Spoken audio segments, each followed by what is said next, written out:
اللہ پاک نے آپ کو جو رتبہ عطا کیا ہے، بس اسی رتبے کی دھوم ہمارے پاس بھی مچی ہوئی تھی، اور ہم آپ کی تعریف، آپ کے مرتبے کو جان کر یہاں پر آئے ہیں۔ لڑکے کو کیا معلوم تھا کہ اس کی ماں کی دعاؤں کی بدولت اب اسے فیض ملنے کا وقت آ چکا ہے۔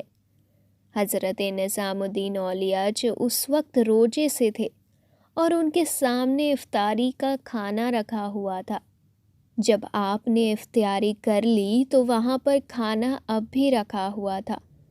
آپ نے فرمایا کہ بیٹا اسے کھا لو، یہ بادشاہی کا تاج ہے۔ اس نے فوراً حکم کی تعمیل کی اور حضرت نظام الدین اولیاء کا کھانا کھا لیا اور آپ کی دعا لے کر وہاں سے رخصت ہو گیا۔ حضرت نظام الدین اولیاء نے چونکہ پہلے ہی یہ پیش گوئی کر دی تھی، تو بس اب اس کے دل میں اطمینان تھا کہ اللہ کے ولی نے دعا کر دی ہے، اب تو وقت کا انتظار ہے۔ اب اس کے پاس کوئی کام تو نہیں تھا، لیکن اچانک ایسا ہوا کہ مزدوری کی تلاش کرتے کرتے کچھ دنوں کے بعد اس لڑکے کو ہندو برہمن کے کھیت میں ہل چلانے کی ملازمت مل گئی۔ جب اس کو کام ملا تو اس نے کہا کہ خالی بیٹھے رہنے سے اچھا ہے کہ ہاتھ پیر چلا لوں، تو وہ اس برہمن کی کھیت میں ہل چلانے لگا۔ ایک دن ہل چلاتے ہوئے اس لڑکے کو زمین کے اندر سے سونے کے سکے اور اشرفیوں سے بھری ایک دیگ ملی۔ لڑکا بہت حیران ہوا، اگر وہ چاہتا تو اس دیگ کو لے کر چلا جاتا اور آرام سے کھاتا، لیکن کیونکہ وہ امانت دار تھا، ایماندار تھا، تو اس نے خیانت کرنے کی بجائے وہ دیگ ہندو برہمن کے حوالے کر دی۔ وہ ہندو برہمن اس کی ایمانداری سے بڑا خوش ہوا کہ اتنی بڑی دیگ ملنا اور دیگ کو دیکھ کر لالچ میں نہ آنا اور اس میں سے ایک بھی اشرفی نہ لینا، ایک بھی سونے کا سکہ نہ لینا، ظاہر سی بات ہے کہ ایسے نیک نوجوان کو کون نہیں یاد رکھے گا۔ کوئی غیر مسلم بھی ہوگا تو اس کے کام سے بہت خوش ہوگا۔ وہ برہمن بھی بہت خوش ہوا اور بادشاہ کے دربار میں حاضر ہوا۔ اس نے کہا، آپ کی خدمت میں تحفہ پیش کرنا چاہتا ہوں۔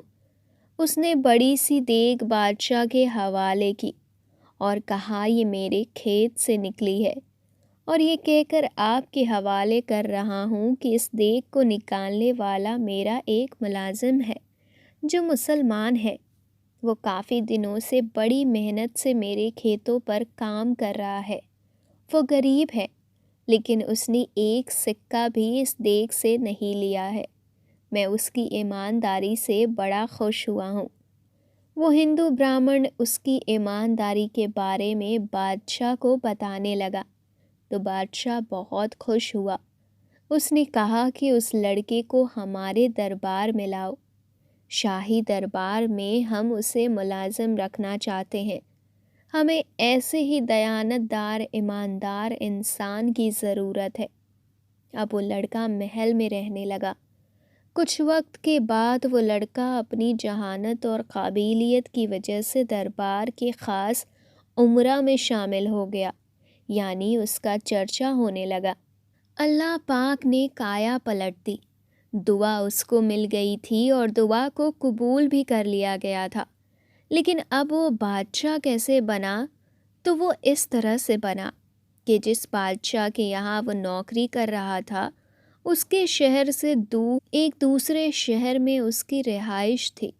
وہاں کے رہنے والے لوگوں نے جب دیکھا کہ یہ لڑکا تو بادشاہ کے پاس کام کرتا ہے اور بہت اچھے مشورے دیتا ہے، یہاں تک کہ اللہ پاک نے اس کو اتنا نواز دیا ہے کہ جو اتنی دولت ہونے کے باوجود سب کا خیال رکھتا ہے، غریبوں میں پیسے بانٹتا ہے، اگر ہم ایک دوسرے سے مشورہ کریں اور اپنے شہر کا بادشاہ کسی کو بنانا چاہے تو کیا ہی بات ہو کہ ہم اس لڑکے کو بادشاہ بنا دیں۔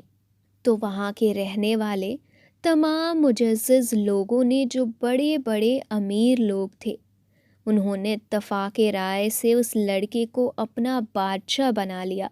بادشاہ بننے کے بعد وہ سب سے پہلے حاضر ہوا حضرت خواجہ نظام الدین اولیاء رحمۃ اللہ علیہ کے دربار میں، اور آپ کے پاس آ کر اس نے ادب سے کہا، حضرت، آپ کی دعا سے آج میں کہاں سے کہاں پہنچ گیا۔ آپ کی دعا نے مجھے کہاں سے کہاں پہنچا دیا۔ اگر آپ میرے لیے دعا نہیں کرتے تو میں بادشاہ نہیں ہوتا۔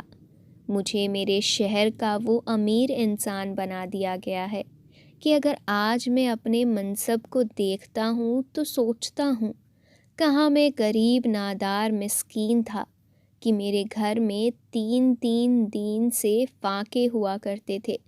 میری بہن اسی بھوک سے دنیا سے چلی گئی، لیکن آپ کی دعا نے میری زندگی بدل دی۔ حضرت نظام الدین اولیاء مسکرا کر کہنے لگے، تمہارے اچھے عمل نے اللہ کو خوش کر دیا۔ آج جو کچھ تم ہو یہ اللہ پاک کی تم پر مہربانی ہے۔